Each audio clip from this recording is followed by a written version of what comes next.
Hello and welcome to Down the Slope. We're back. There's three of us as opposed to just the two of us from last week. We've not got Harry this week. That means Greg and Liam are with me. Greg, how you doing? Not bad, mate. How are you? Aye, good. Liam? Have you got a landed inside the Harry's Pringles tube for this episode? Because you're fucking sounding tinny as fuck. Aye. Just now. Any better now? Aye, I think so. I think so. Well, before you joined this call, I was like to Greg, does this sound all right? Does this sound all right? So we'll blame him. Oh, no, look, competitive action's back. Hibs pumped Clyde 5-0 in the first half of the weekend. We're calling that competitive. Well, on paper anyway, and we got 3 points. It was in a competition that we probably want to win. I guess it's been a while since we spoke about a game, so we'll start with team selection. Not too many new faces for various reasons in the starting 11, Liam. What did you make of the team that started the game? It was a wee bit like, I don't know, I think when you get excited about seeing lots of new faces and then there's literally a goalie who, I don't know how anyone can really get excited about seeing a goalie and a holding midfield player. It doesn't exactly like get the juices flowing in terms of like new season, getting to see lots of new players. It's just a bit like, I felt a wee bit disappointed, I suppose, but all of it's understandable with the situation with the work permits and stuff. I think we've got Brexit to thank for that. So thank you very much to the Conservative Party and all of their voters. Good on them. We seem to have lost you. It's a good start to the episode. Greg, what did you make of the starting lineup? Well, yeah, it was pretty straightforward. Obviously, Brexit stopped us seeing all the new faces, but yeah, it was pretty much standard. I wasn't worried at all. But I'm sure we'll come on to other players' performances as we go on. I was probably more impressed with some of the players that came on, to be honest. But Doidge scoring Doidge goals is what you want to see. Yeah, and I'm sure Liam will definitely not hound us all night about Christian Doidge and how we wanted to get rid of him. I'm sure he's over that now. Look, I'm going to set my stall out early here on this one, by the way. I said I think he'll be away. I never said that I want him. That's not the question you were asked. The question you were asked is what you would do with the squad. You weren't asked what Lee Johnson would do. That's not the question was asked. So don't try and pussyfoot around what you said. You all said sell, and you were all pretty definitive, and I seem to remember. And to be fair, on the Doidge front, there was a wee bit of recency bias at play there, which I think we've all been guilty of from time to time displaying. I will happily admit that I was fully using the recency bias. But last season he wasn't good enough, so he had to go. But he certainly proved me wrong. I mean, it's only Clyde, but the positions he was picking up and such like was good to see. To be fair, I'm going to give myself some credit though. I said I was surprised the club were going to give him away, and because I said I'm going to tie it in because I did say I thought he would be the type of player if Johnson talks about getting the ball in the box, getting it forward quickly, that Doidge would thrive on it, and he scored the hat trick in the first game. What did you make actually? Can I just say, we started talking about politics. You are actually a politician in disguise, trying to give yourself credit for writing off a player and then saying, well, actually, here's a total politician's point. Mate, you should get your hat in the ring for that, the Tory party, because they are looking for a leader. They're looking for someone. You're going to sell myself with that, man.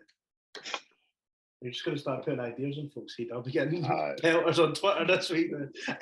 No, look, what did you make of the article actually last week when the chat about Doidge, that he obviously came into the team and scored the hat trick, but last week it didn't feel like the glowing review that you would normally get about your number 9 that Lee Johnson gave.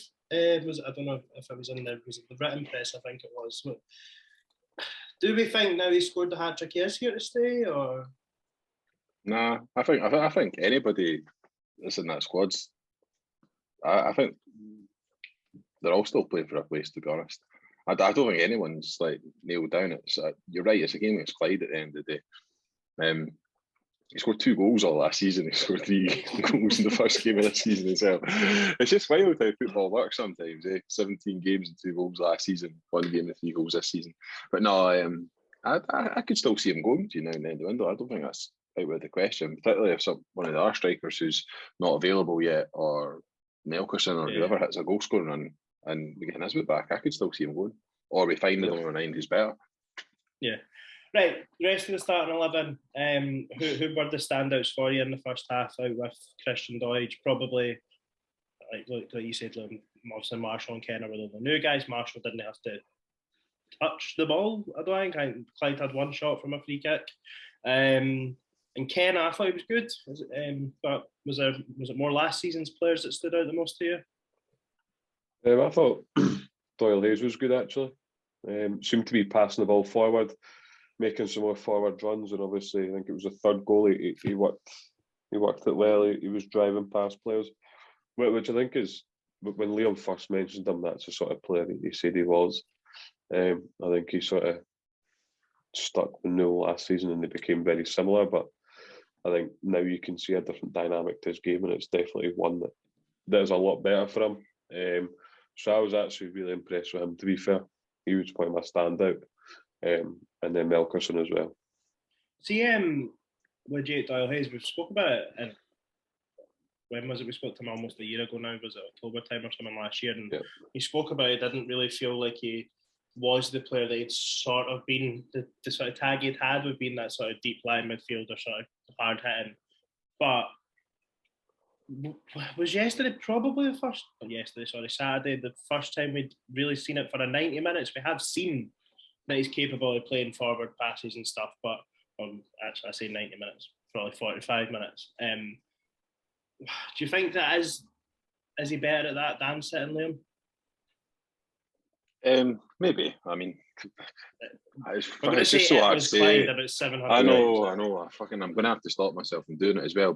But certainly some of his highlights in his jersey last season came in a more attacking position.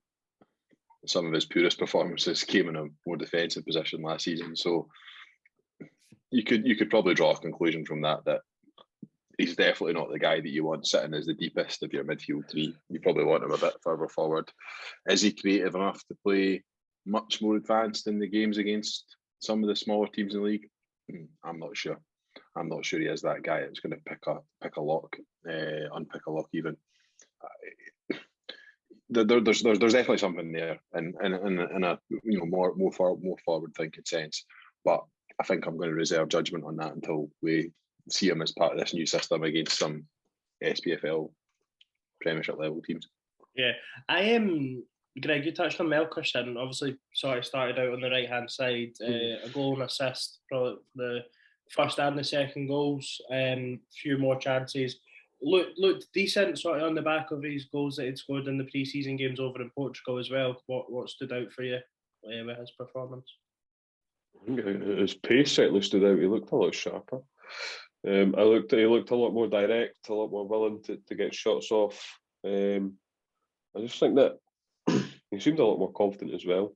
I think maybe last season, other than Motherwell, he done pretty much next to nothing. So, but he's obviously had a good pre-season. Lee Johnson's praised him highly. So I think he's probably got a little bit of that confidence, a little bit of swagger as well. So I mean, you can't really argue with goal and assist the first competitive game of the season, to be honest, regardless of the opposition.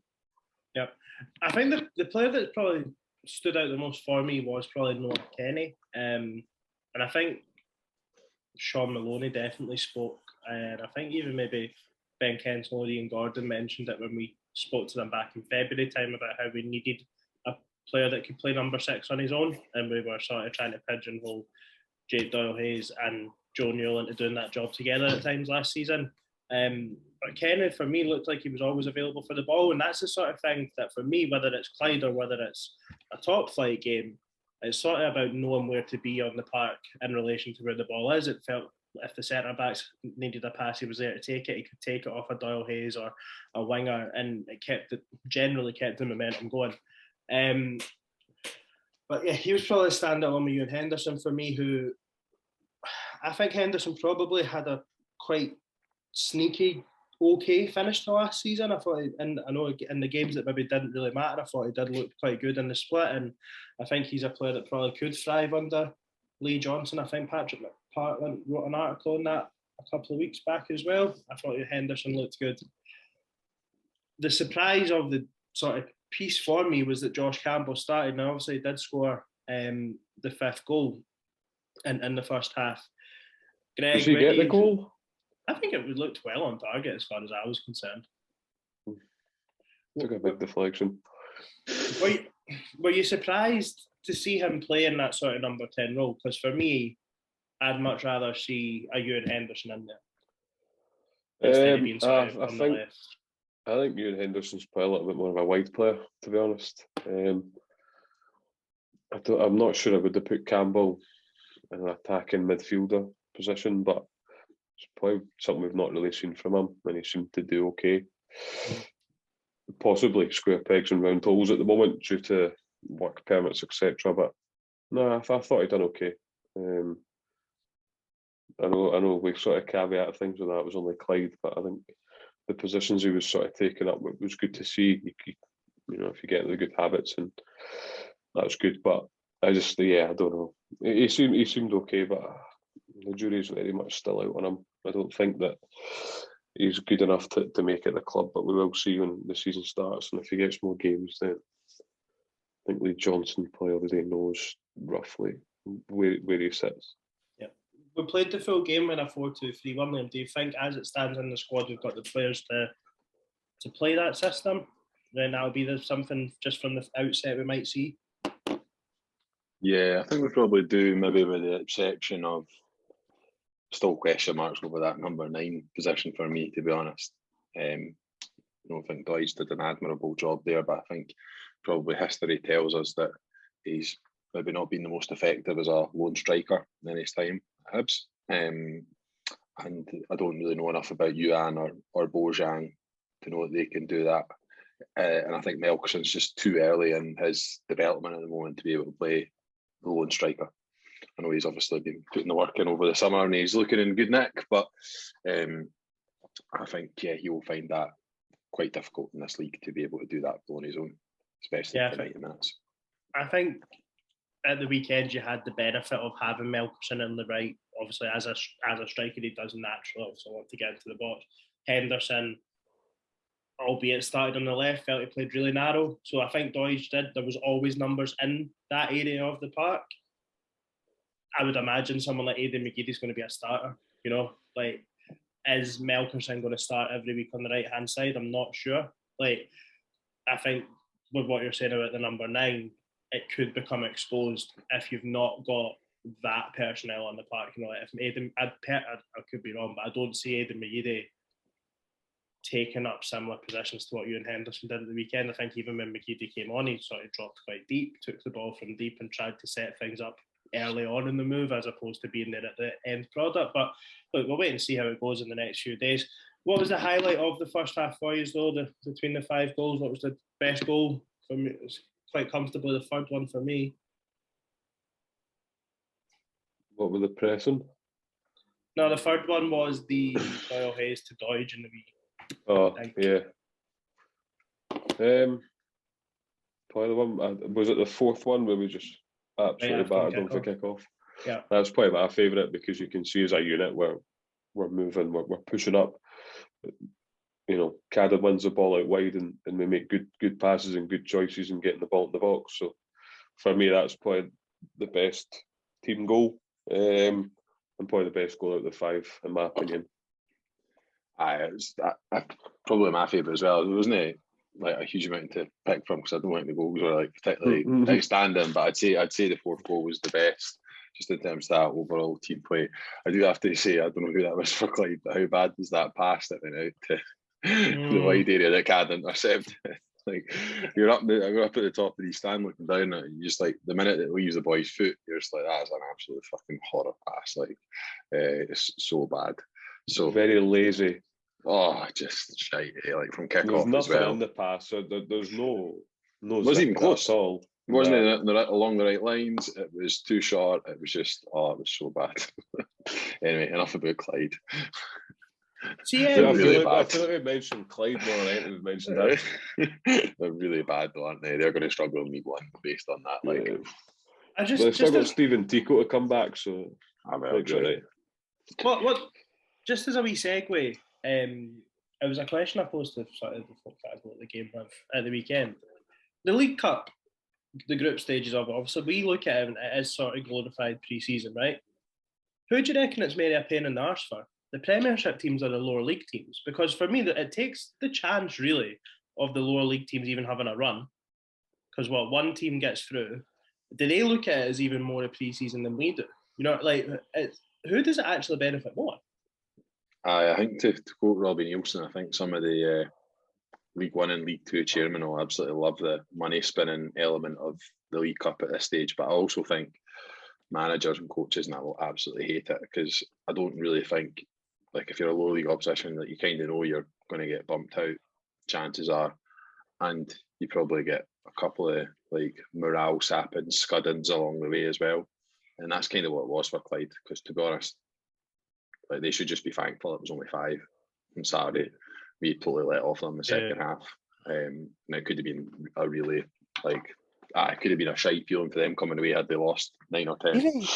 Even just the money spinner side of it, like, you're hoping that you get probably the best supported team that doesn't qualify for Europe. Now, obviously, this year you've got Hibs and Aberdeen in there, but say you get Motherwell as your Premiership team in the League Cup, or Livingston. Aye, like, you know what I mean? Like, chances are you're probably a bigger club than Livingston. Like, you know what I mean? Like, are they even going to get that big a pull from it there? I don't know why it came to me when I think we were just scored the 5th goal, and I was like, this must be shite for them. Like, it just has to be. But what's your thoughts? They went in at half time 5-0 down. What does the manager say? Let's go and win the second half. Like, come on. You're literally getting pumped 5-0 on a big pitch. It's roasting.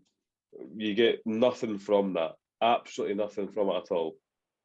Like, I just thought it was interesting because, like, I just, and it's very early to start the season as well. So, yeah. Because say you're Clyde, right, and they could quite conceivably beat Falkirk, beat Morton, and beat Bonnyrigg, not go through. But had that been in a more traditional cup format, they maybe would have got 2 or 3 rounds, and then they could, you know what I mean? Then they could have got a Hibs when there was a little bit more interest in it and stuff. The season's up and running. I know that's completely hypothetical, but we look at it through the prism of Hibs, though, and Hibs have, for the last number of years, I think have done pretty well at avoiding any kind of cup shocks or cup upsets. But we've seen other Premiership teams have struggled at this stage. I think Motherwell lost Airdrie last season at home, or maybe away. Aberdeen lost as well. They got knocked out by Rafe, obviously. Hearts, obviously, had that year where they really struggled. Did they not end up losing East Fife or something, Hearts? They went out of the group stage, Dunfermline. Dunfermline beat them. So like teams, there's an odd occasion where teams struggle, but we've been in a pretty good place with cups recently. I know some fans that'll stick in their throat saying that, but generally, if we're expected to win the cup game, we do. Yeah, no, that's very true.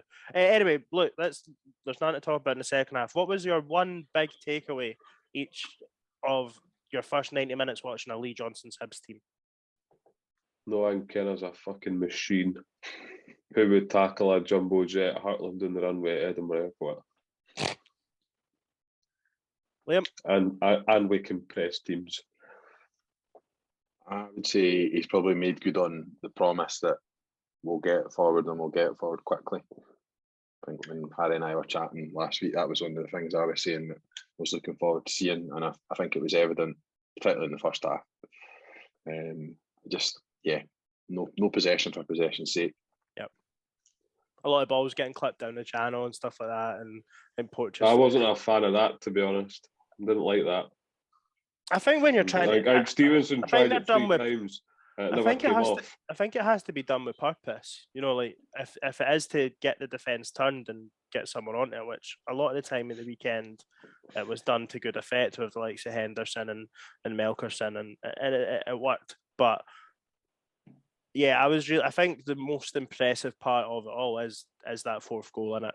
Straight from kick off. Now again, it's only Clyde. It was a poor pass. It's this, it's that, but you scored 2 goals in 30-40 seconds in terms of match time. So yeah, really impressed with the sort of forward front foot.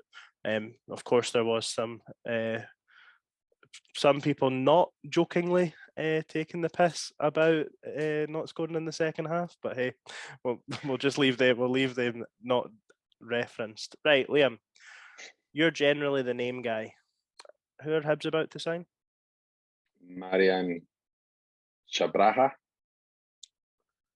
Did you have a Scooby-Doo who he was before the Nah, he's not someone I'd heard of.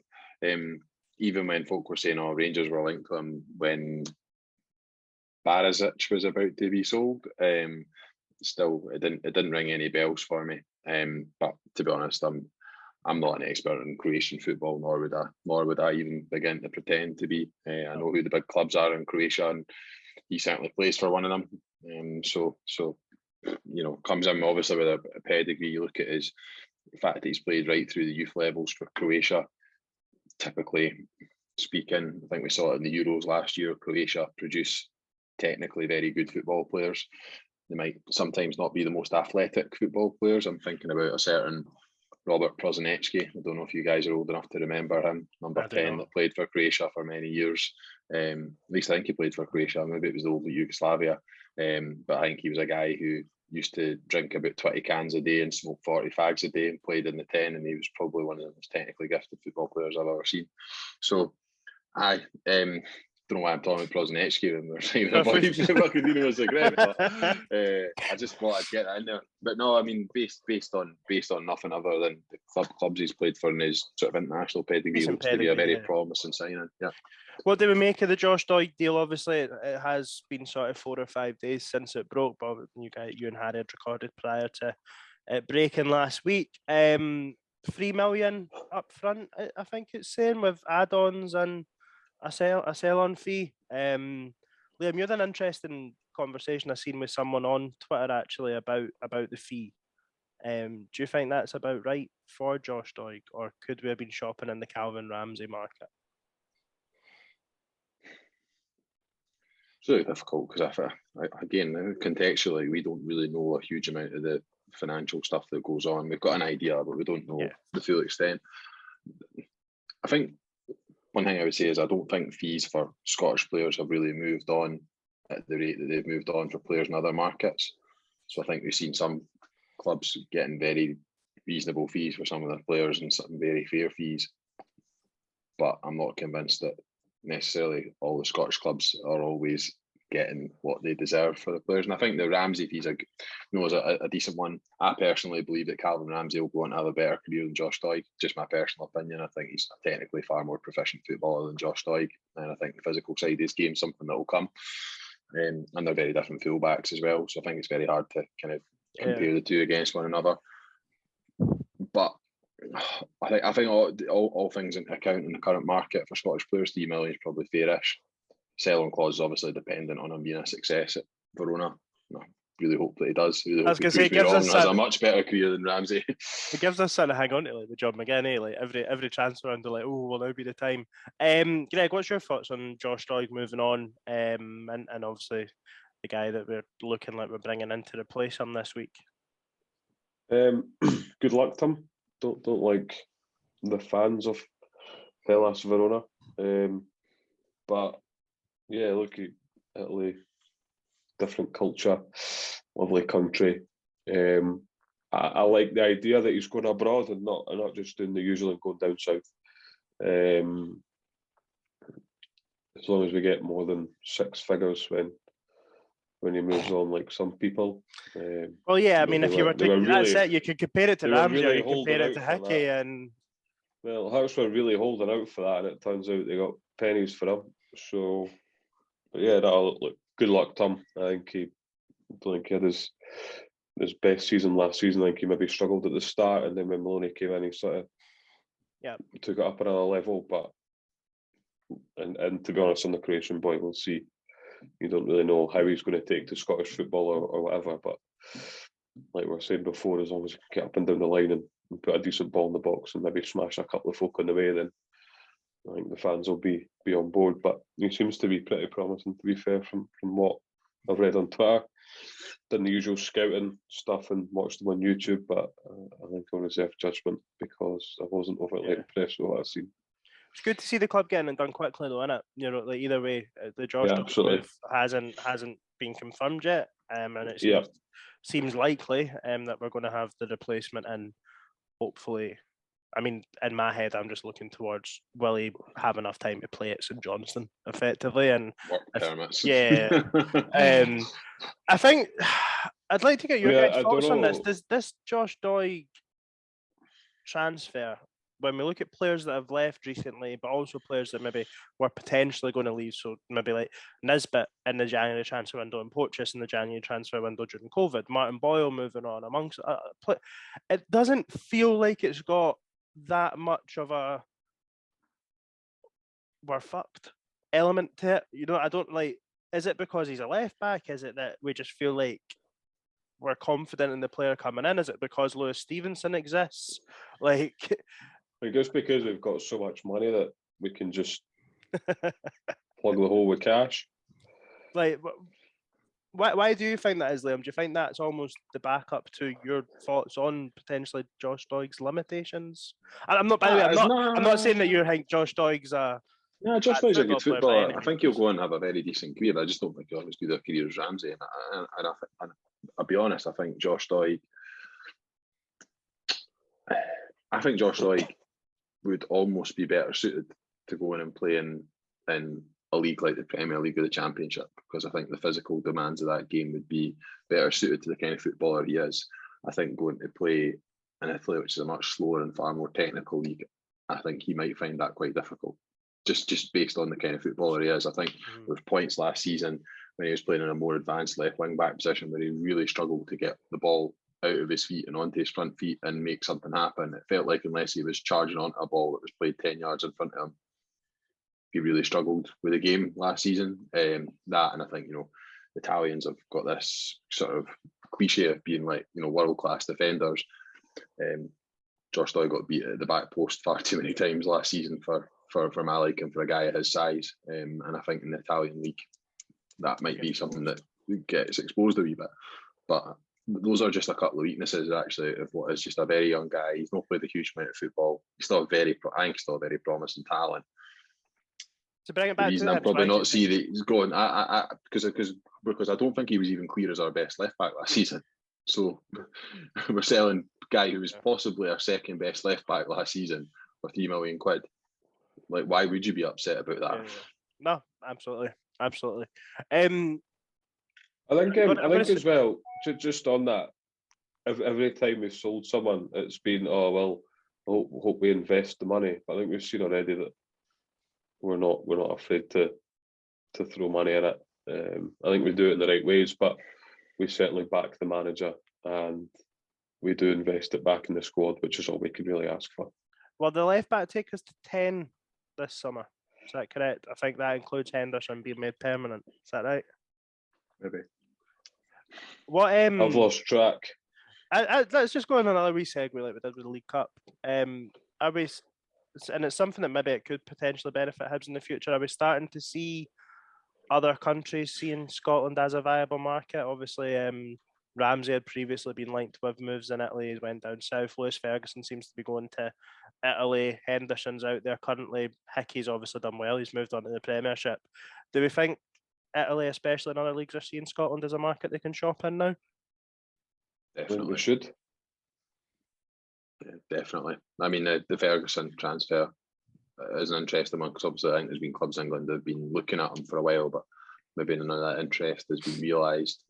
So I think it's probably not really surprising that there's Italian clubs looking at players. The Hickey success, I think, does give a bit of a benchmark. A player who, I think Celtic invested quite a lot in developing him as a young player, and he's gone on to play a few games for Hearts, and then got himself a very good move to a decent Serie A team. I think he also profited from, I think, their usual left back is the boy Mitchell Dykes. I think he played for the Netherlands. I think he got injured for a spell, and it gave him a chance in the team.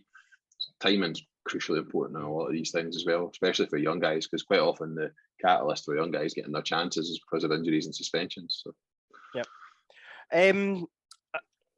Other ins and outs, Connor Young, it seems like, is going to Rangers from the sort of development team, moving along to Rangers.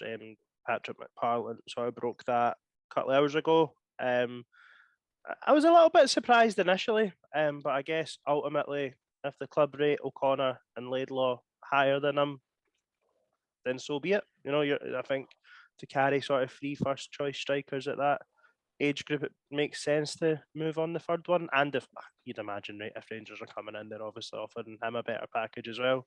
Any surprises there? I'm surprised that they came in for him, to be honest. I don't think they would be looking at that. But then I suppose we They've did just win the lost league someone at last Villa, year. didn't they? Well, we just won the league last year, so obviously there's maybe a lot of interest in our players, but they need someone to go in and help them in the Lowland League. So I'd say Patrick's article says that he's third choice now. Patrick goes to watch more under 18 games than I have, so I'm probably endanger it. Like, picking an argument here that I can't win. I'm not picking an argument, but making a point here that I can't win. I think Hibs would always find a way of accommodating all 3 of them in the starting lineup. Yeah. If you look at it, it was typically the 3 of them would play, and I think maybe right in saying that Laidlaw had maybe been the deepest of the 3, and the other 2 sort of played a little bit further up. On the very limited game time I've seen them play, to be honest, I thought physically, I thought O'Connor was the most impressive, but I thought probably Connor Young was technically the best out of the 3. Laidlaw, the youngest of the 3, I think. Yeah, he's the only one that still qualifies for the 18s. Is that right? Aye. So when I went to watch them against Hearts, I thought O'Connor was injured and Laidlaw was away with Scotland, and I was impressed with Connor Young. To be fair, he's very physical. He got a good left foot on him. Maybe I would say he's quite a better option than Robbie Hamilton, who he was playing up front with. So yeah, it's disappointing to lose him, but at the same time, you know, you have got O'Connor and Laidlaw there, and who's to say Robbie Hamilton won't be better than Connor Young next season. There's got to be a pathway for these guys as well. So you look at it and like, you know, if I'm Connor Young, I'm looking at it. You've got Doige and Melkerson in the first team. We've just signed Yuan. We've just signed Momadou Bojang, potentially going to play through the middle. We've got Kevin Nisbet still will come back from injury. You've got O'Connor and Laidlaw. And if I'm Connor Young, I'm looking at it. And even if I'm a confident laddie and I back myself, I'm probably thinking that's going to be really, really hard for me to get first team minutes. And he might think the same going to Rangers, but the advantage Rangers have got is he's going to he's going to the Lowland League, and he's going to be playing against Cumbernauld Colts next season. You know, and Rangers will be just scored. He'll be playing against like Trinent Juniors now, and he just scored 5 against. Was it 4 or 5? I think he scored against the Tans. He scored 4 against Preston Athletic. Let's not spend too much time on it, I think. The one interesting one coming in the door, well, not that the Croatian guy's not, Ruben McAllister. The fee is $500,000. Is generating a lot of discussion. It started off at 130,000. There's been reports in Bristol that it could rise up to 130,000 euros, Ian. 130,000 euros. So about what's that? About 100 grand, 80, 90 grand, something like that. I don't know what they're obviously using the euro in Bristol these days because it's just such a multicultural city. They just accept all currencies. But like Greg said there's been articles today saying it could be up to $500,000. We are so rich. So rich. We could spend $500,000 on a 16-year-old whose dad works at the club. Like, we are just right, First, let's talk about the potential fee first. Oh, okay. Liam, you set us off here because I know you've got some thoughts. No, I just don't think we'll be spending £250,000 up front for a 16-year-old from Bristol City. That's just my personal opinion. I might prove to have egg on my face, but there's no precedent for a club like Hibs spending £250,000 on a 16-year-old who's played under 17 football for a championship team in England. And you know, there's always going to be comparisons. Of people say, "Oh well, who was the boy that went to the 16-year-old that went to Monaco? That Pietro Pellegrini or whatever it was went for like 19 million at the age of 16, and obviously hasn't really turned out to be quite an old guy. Maybe thought he was. Mind when he was getting shipped around Europe when he was 15. So there's always going to be like exceptions to the rule, but did anyone know who Ruben McAllister was until No. we were linked to him yesterday, and now we're talking about spending £250,000 up front with another 250. Yeah. I just kind of see it like, if we were going to spend that kind of money, Gonna we'd first be team. spending it on plugging out the gaps, and we've got in the first team like a centre back or a centre mid. And I know people will say, "Oh, there's half of it's incentives," but the thing with incentives is you're committing to spend that money on the basis that player realizes his potential. Like, you still have to spend that money at the end when the incentives are realized, or if the incentives are realized. You know, and clearly some of them will be like international recognition and stuff, which is way down the line. So like, I get that, but I'm just very sceptical of the fee. But I've no qualms at all about signing the player. No, none at all. See, right, this is where my initial, you know, like when something like that breaks, my initial thought is, oh, well, he must be really good. But I hadn't really looked into anything about it or anything. And then I read that article the day where I think Lee Johnson spoke to someone down in Bristol. And it really did read to me as it makes sense so that McAllister's full family can move up here. And I'm not going to say it worries me, because look, I'm sure the club, like, it is a lot of money either way. Do you know what? If it's 100 grand, 130,000 euros, or fucking £500,000, like, must have it lying about, to be fair. If it's being spent on a player we genuinely think will come in, but paying that money on a 3-year deal to a 16-year-old, and then just the words that are going with it, and maybe Lee Johnson just doesn't hype anyone up, because like I said earlier, he was I didn't get the whole praise of Christian Doige last week. Nah, not at all. But on that point, because of the word that we're flirting with here that we've not used, the nepotism, and we were quite happy to chuck it about when Ian Gordon was given the head of recruitment role. So why would our approach to players be any different?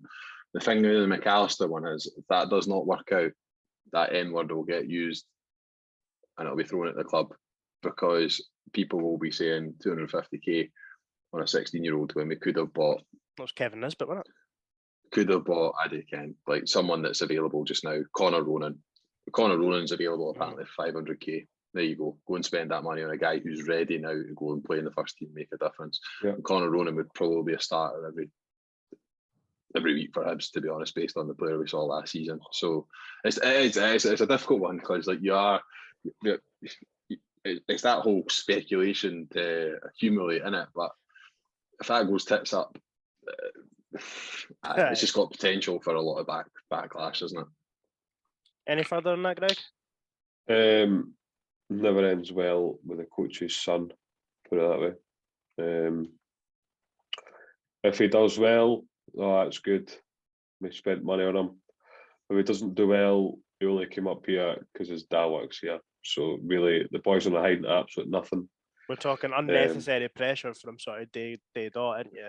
Yeah, he's a 16-year-old boy. Boy just wants to go out and express himself, a bit of freedom, but yeah, no. It'd be really interesting. He probably doesn't want to fucking come and play for the same club. He's probably thinking, "Oh, must be a 16-year-old enjoy himself." Works at the club. We've all played in teams where the coach's son is at the team, presumably, or we've all played for clubs at some point in our time. And there's two examples that stick out in my memory, and both of them are one's from sort of early childhood and one's from sort of late childhood, kind of teenage years playing football.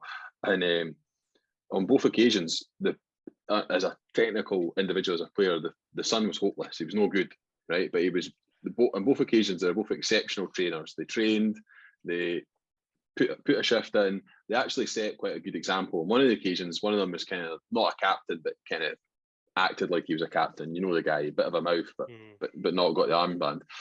And I just wonder how much that parallel rings true in the professional ranks. Like, you still get like guys that are just, they're there because everyone used to say, was it Darren Ferguson that played under Sir Alex at Man United in the early years, and he never had the ability to be anywhere near Man United in the early 90s, not even close. I didn't know he played for United until maybe he got linked with the Hibs job a few years back, and I was having a wee scroll his Wikipedia page. I had not a clue that he'd even played. Way out his depth.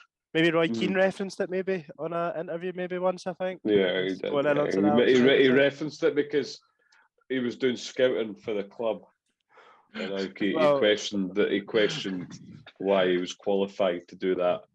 In typical Roy Keane fashion, he didn't just question it. He basically just wanted another go at Sir Alex. If we're talking about experiences with coaches' sons, my one experience is that it's no good for the rest of the team because they're fucking grasses. And we were Sunday afternoons at this point, and I had a house party, and me and my mate who played for my team as well, we were fucking Snapchat or whatever, and sent a Snapchat to everyone in our team. Gets to the game on the Sunday afternoon, and the coach just absolutely rinses the pair of us. Tell me, you're no starting, you're no fit, whatever. I went on to left wing after 10 minutes, and I got hooked before halftime. So yes, the truth would have come out, but he's a fucking grass. Because we were in the changing room, we were just like, "Oh, you two got something to say," and I never felt so low in my life. But aye, Greg, any experiences with coaches' sons? Yep. So school team, and then back in the day where you could play on the Saturday for the school and the Sunday for the Sunday team. The message was clear. Basically, just get the ball to his son, who wasn't even a striker by his own admission, but he played up front every week. So yeah, that was funny. Then I Curry Primary School and Curry Boys Club. The grudge has been held. I've got to say, I've got one other example, and I don't need to talk through it, I just need to vocalise it so the person doesn't think that I'm talking about them. There's another example from primary school where I played with the coach's son, and he was actually a really decent player, and he wasn't that guy that I described who does loads of training. He's actually a technically very good player. I'm surprised he's not still playing now, actually. He's a very good player. But I just need to say that because he's a Hibs fan, and there's a very small chance that he might listen, and I don't want to think I'm talking about him. Covering marks. Yeah. Sorry, Greg. It's normally me that talks over you, but... Oh, sorry, Greg. I thought you were finished. Sorry. Yeah, no, that's okay. Right, let's move on. Thanks, Liam. Right, well, let's move on. Right, back to transfers. Look, let's not get that wrapped up into it, but we still need a centre-half. Anywhere else that we think we still need to strengthen? Liam, you've maybe mentioned up front earlier on. Is it still just the same? Is it going to be that just... centre-mid? Centre mids, centre half, centre forward. No, I'm not gonna lie. Top of the wish list. Possibly a winger. How many players are we planning on carrying this season? Mate, we're minted, right? The squad must be quite. Do you reckon the squad must be quite packed up to now if everyone gets work permits? Fucking Brexit. I think we'll see a couple go. Yeah. Dylan Tate came off the bench. See anything to think that he might not go on loan and he might stay put? He played 5-yard passes, so I think he's maybe low on confidence. Bit of energy. Whereabout? He was literally playing 5-yard passes. I'll be honest, I noticed at one point McGeady got the ball left back and Tate sprinted for just about in front of the east stand over towards sort of the away dugout. Hence the energy comment. Based on that one sprint. So on that, it means he's probably getting sent out alone because he's trying. He had 12 minutes, eh? Aye. So it's difficult, especially at that point where we were just arsing about. Like, could Dylan Tate be an Innes Murray in the sense that he's signed and he just goes on loan? Goes on loan. He's better than that. I genuinely believe there is something there with Dylan Tate. What it is, I don't know, but I think he needs to go out on loan. I think he probably maybe needs to go back to Wraith. And then come back next season, but I don't think he fits into the current team. Cool, right?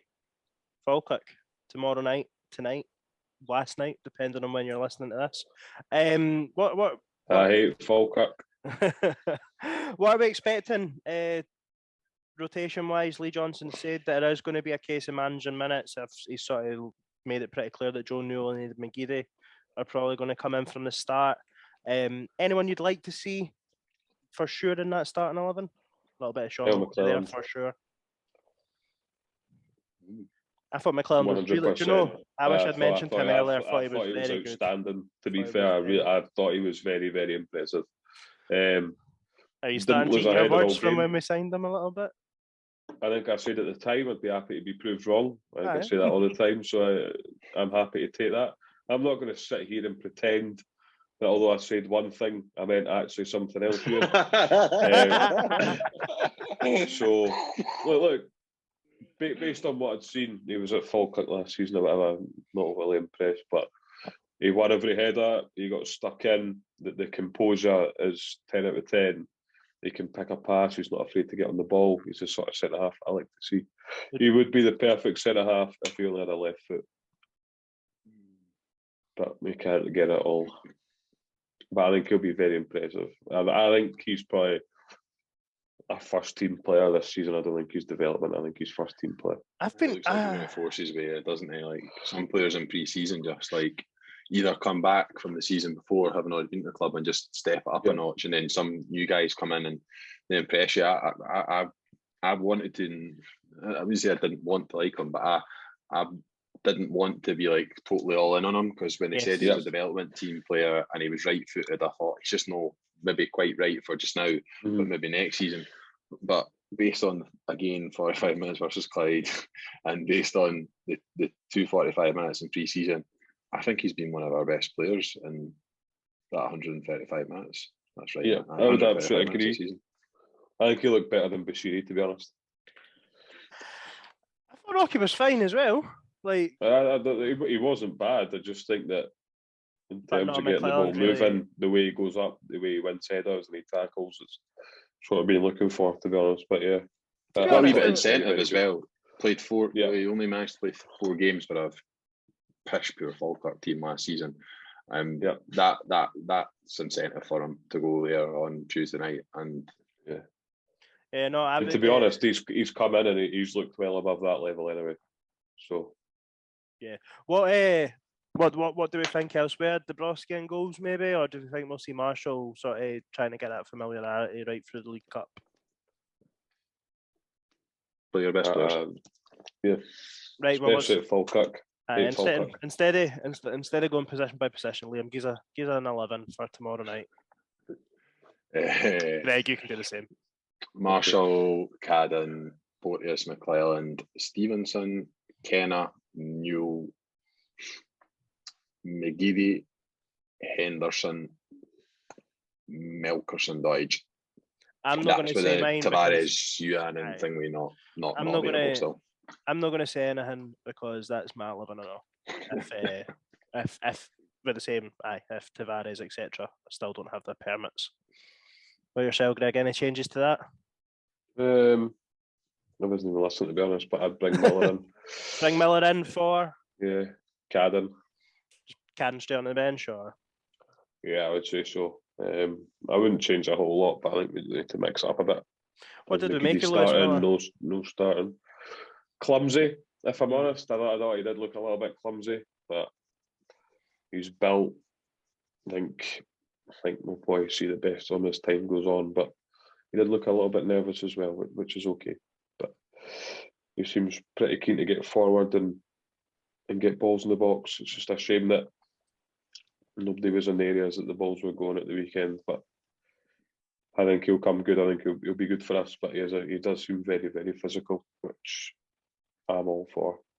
And to be honest, I was having this discussion with my granddad after the game. I think he's probably a better option than Cadden because and then Harry Clark, because you've got Miller permanently, and we need continuity. We can't just keep having lone players.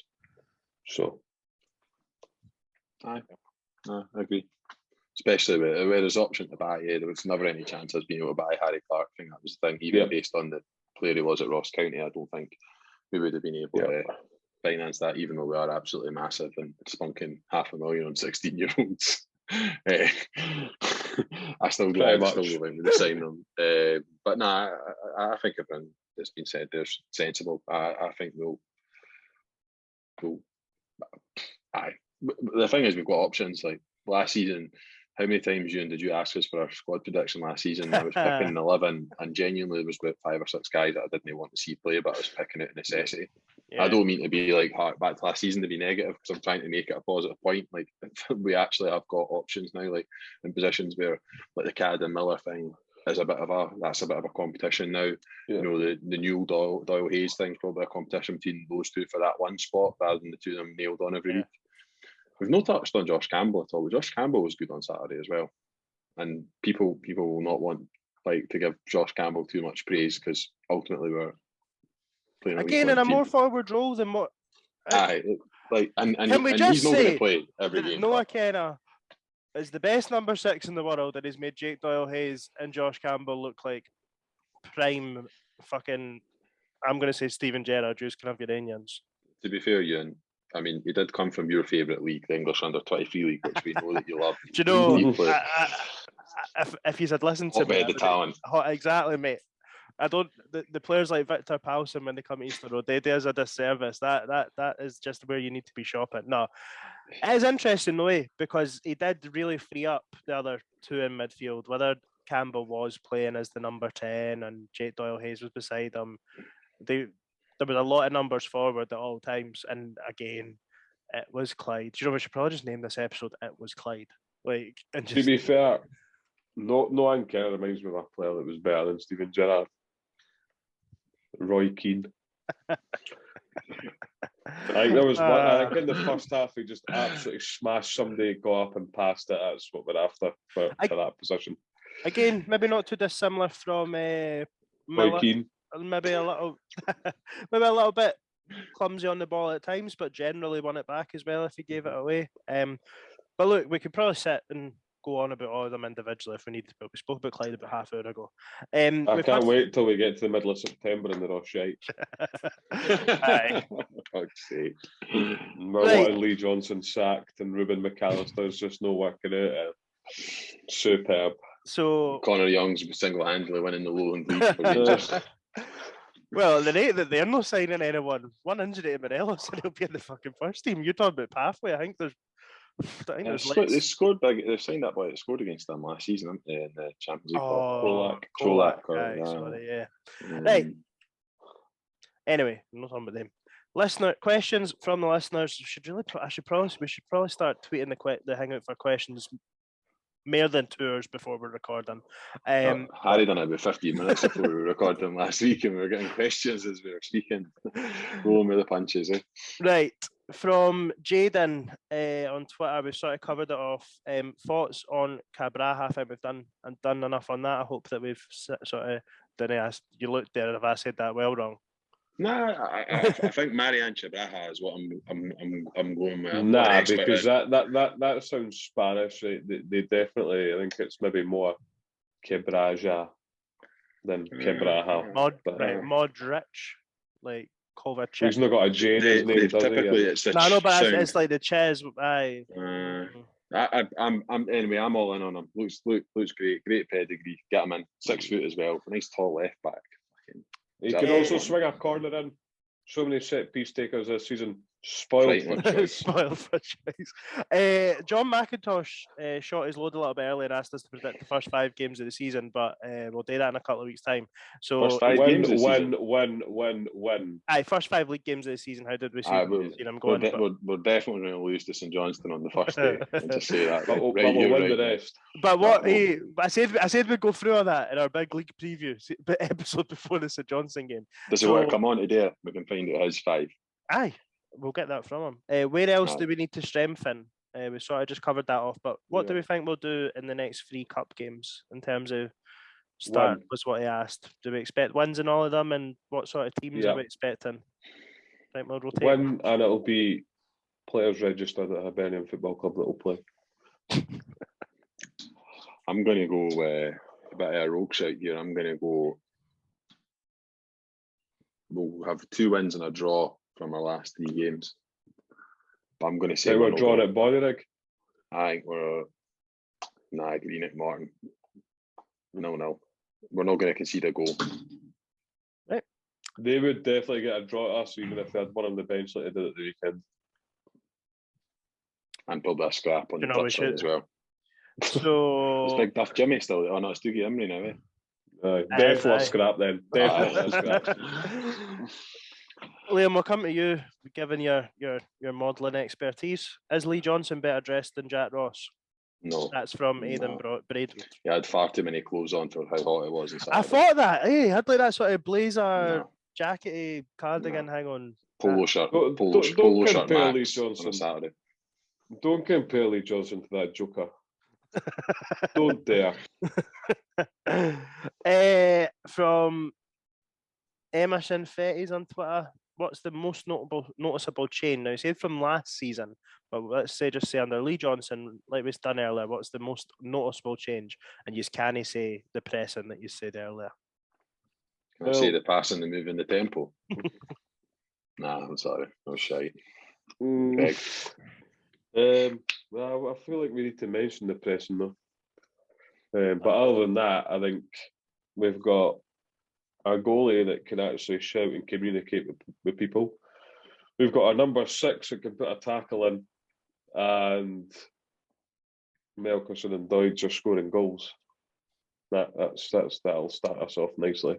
I think one noticeable thing for me, I think we look a stronger team. Even just with the likes of Melkerson and stuff and Jake Doyle-Hayes, I think they two definitely look stronger. But I think there's a lot more. I feel I might be wrong, but I feel like there's more athletes in the team. I feel like we've got more legs than us. Look, it's hell in pre-season. The players are going to be fit, but I feel like we do look a fit team. I felt like under Sean Maloney at points we were blowing on empty at points. Maybe Paul Hanlon will be strong this season. Who knows? Since everyone else seems to be bulking up. We're nearly got through a full episode, Liam. Nearly got through. Maybe he's not even played, and he's still fucking getting better. Isn't that right, Dave Graham? I think one thing I noticed on Saturday was just players being a bit more fluid in their position, and like I felt like under Maloney, especially, and actually probably to fair under Jack Ross, guys just like fucking stuck to the area of the pitch so rigidly, and nobody moved out of where they were. But like the number of times where like one of the centre backs would get the ball and then the other one would fucking get away from them, as Pope just was doing in that mic'd up video, get away from me. But like, and by moving away, it was creating space. But you saw it with the midfielders, and you talked about McGeady earlier on. McGeady going all that way back to win the ball back, way out of his position, and then also at times coming on and picking the ball up almost in like the sort of. Harry's not here, but Harry would say the quarterback role, again, like playing deep and then playing the pass forward. I thought there was guys just picking up different bits of space that I thought was good, promising. Also, there was one instance in the first half where David Marshall got the ball out quick, and Henderson turned the boy. Yes, so that was lovely. Henderson dropped deep for the ball, and Marshall was keen to get the ball away early, which is nice to see. But like Macy, it takes 10 minutes before he kicks the ball out of play. Did we notice David Marshall's starting position quite a few times was fairly high up the park now? Yeah. Come on, David. Well, we've seen that before. You're an experienced lad now. Learn from your mistakes. Luckily, Clyde didn't have fucking Patrick Schick playing for them. To be fair, Liam looks a bit like Patrick Schick. You do, mate. He's not having that one. Right, next question came from Ewan Mick. Meant to ask this the last episode. I sort of wish that Harry was here to answer this one, but meant to ask this for the last episode, but thoughts on the live comment section for the games we had, like on YouTube for the friendlies. Personally thought it was carnage and great content while watching. Superb, because lower league English teams were getting bullied in the comments. You know what? I would say that the live comment section is definitely an upgrade on the Hibs TV commentator for last season. Yeah, co-commentator, not Cliff, obviously. You get more sense out of massive upgrade. Bullying lower league English teams. You do Tam McManus anyway, and it doesn't cost the club any money to have people in the comment section, but for certain co-commentators, it costs them a lot of money. A lot of money. They wonder we're spending all that money on 16-year-olds, man. Oh my god! Huge wage bill off a huge wage bill off. And to be fair as well, Hibs aren't responsible for what's said in the comment section, so they can do what they want. Was it you, Liam, that picked up on what Harry had? I had it up on full screen, so I couldn't see the comments, but I think Harry was having his. He's just griefing English fans, as he normally does, like saying things like also, what is a Luton town and stuff. Also, honourable mention to Burton fan Steve Thompson, who tried to bait Hibs fans and then got absolutely scalped in the Twitter comment section after his team got scalped after Hibs. Burton Albion not the worst piece of are nowhere near Steve Thompson.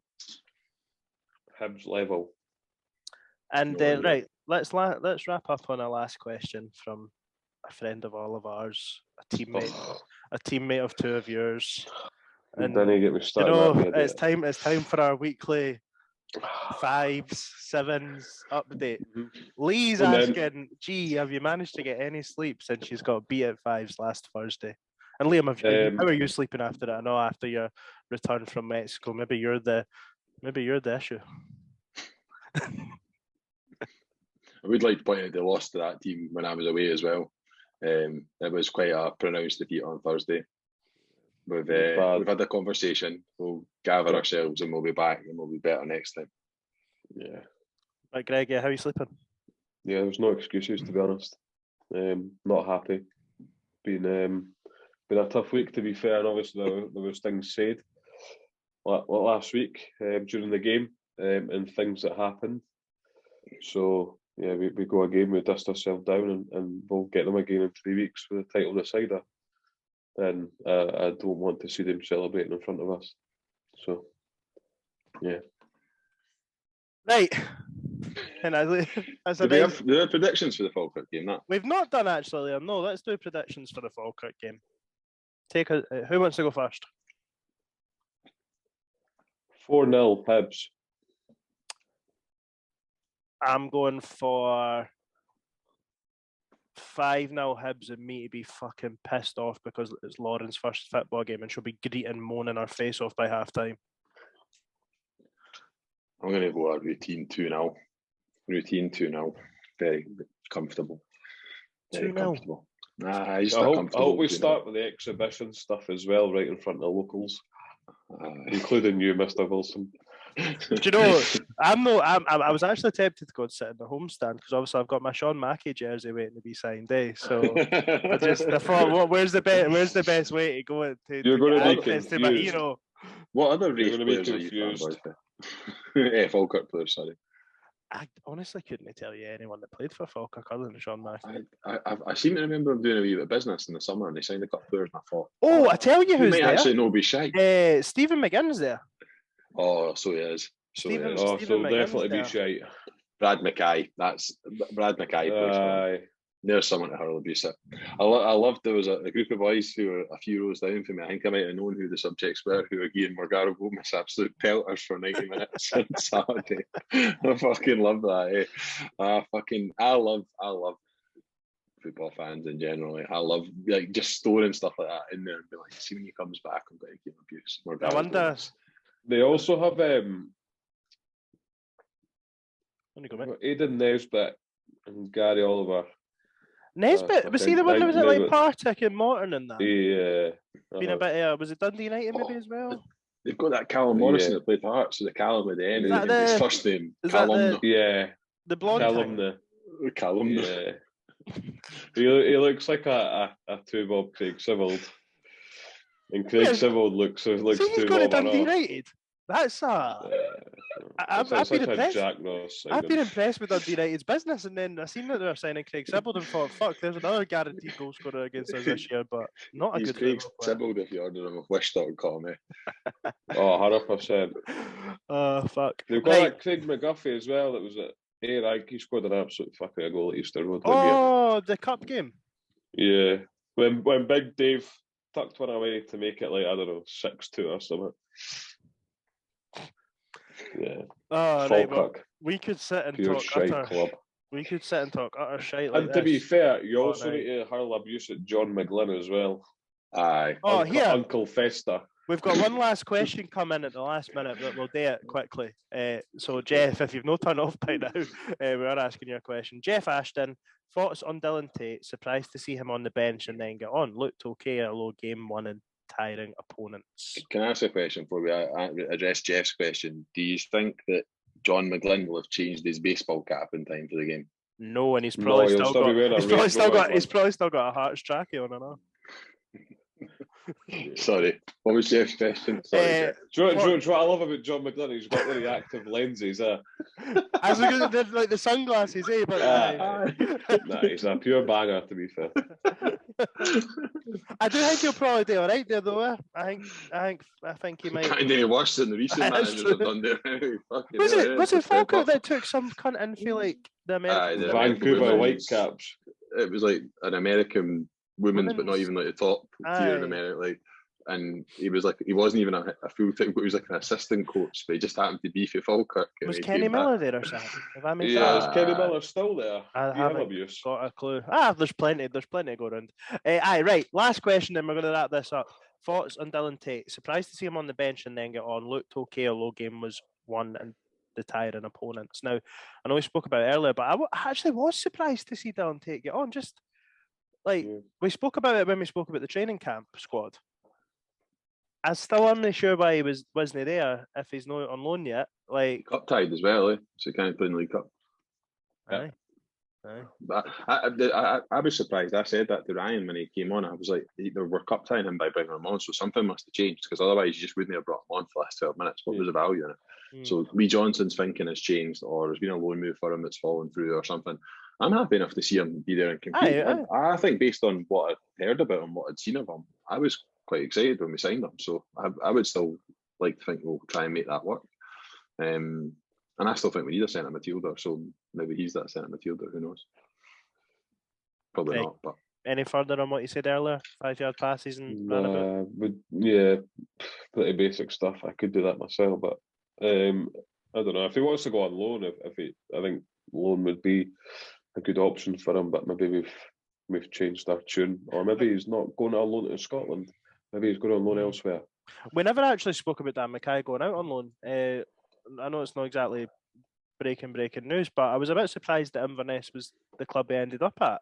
I think Lee Johnson, because Lee Johnson, I get it, like he's obviously been at the club before, and they're probably one of the favourites for the league. But yeah, it was just Johnson again had said that they were hoping to get him somewhere that he was close enough that he could still come into the training ground and stuff, and maybe train every, I don't know, a day a week or whatever. But I mean, it's a hell of a commute down from Inverness to go down to Trent every so often. He'd still, I would imagine he'd still be living in Edinburgh. Aye. But it was just a surprise, because was it no looking like he was going to the F? Was that no pretty much? Dunfermline were mentioned as well, but I think we wanted them to go to a championship. I think we knocked that back, didn't we? Playing teams like fucking the team he just played on Saturday, you're not going to get anything from that. We definitely wanted him to go to a championship team, so and he's going back home where he'd done well before, so it probably makes sense. But you'd expect Inverness to be one of the better teams in that league as well, probably this season. Obviously, hopefully not. Nah, Billy Dodds is a banger as well. Oh no, I'm not a fan of them, but I would expect that they'll challenge again. They've lost Kirk Broadfoot, so who knows? And Hibs have announced a partnership with Edinburgh FC, or FC. Oh, FC Edinburgh. Sorry, FC Edinburgh. And Jack Bryden's gone on loan. Aye, totally forgot. I don't like best FC kept Edinburgh. secret in football. Yeah. Again, that was. Yeah, I'm not a fan of FC Edinburgh. I think it's shite. So, yeah. Aye, we're not getting into that. We've been all over the shop. Have they sold more than 10 season tickets yet? Nah, I think they're on 8 now though. They're making progress. They're called Edinburgh City. Come on. Why FC Edinburgh all of a sudden? Was it not something to do with the social club or something? Naming rights apparently. And then there was something about it wanting to be FC Edinburgh to make it more attractive to tourists or something, I think, as well. Is Edinburgh City not attractive enough? Is there no a FC Paris or a Paris FC or something? And there's a Paris FC. And Paris Saint-Germain are really trying to fucking buy that out or something, so that they can be a better. Can you imagine only one sound team in Paris, to be honest, and that's Red Star. So, yeah. You've got some Greg, any country in the world, he'll tell you which is the sound always said that I can tell you anything about football, but when it came to like schoolwork, I was absolutely I could do anything for Hibs, but your knowledge of just who's sound and who isn't, and I say knowledge, and your opinion, of course, but like... Well, Hellas Verona are no sound. No, definitely not. A bit like Lazio, they are no sound either. No, there's some obvious. There's a lot of clubs in Italy with links to the right wing. If we were to start there, we would be there for some time. That's a full episode on its own. Like, maybe that's a post-season episode. Football clubs around the world and who's sound and who isn't. Good guy. We'll finally do State of the Game episode 2. Good guy, guy. I forgot that we completely touched that. We need to bring that back. We've got a really good State of the Game, and we'll talk about good clubs and why they're sound. Sounds good to me. Right, well, that car crash at last 10 minutes is where we're going to end this. We'll be back. One of the best 10 minutes, to be fair. It was good. Aye. Nice passing moving tempo at the end. Yeah. There's definitely value in just talking shite. We'll be back next week. 2 games to review. 1 League Cup game left. 3 weeks till 3 weeks. We'll be sitting top of the league, 3 points under our belt after a comfortable win at St Johnstone. The league season's getting ever closer. But yeah, we'll be back next week. And let's go. Peace. Bye.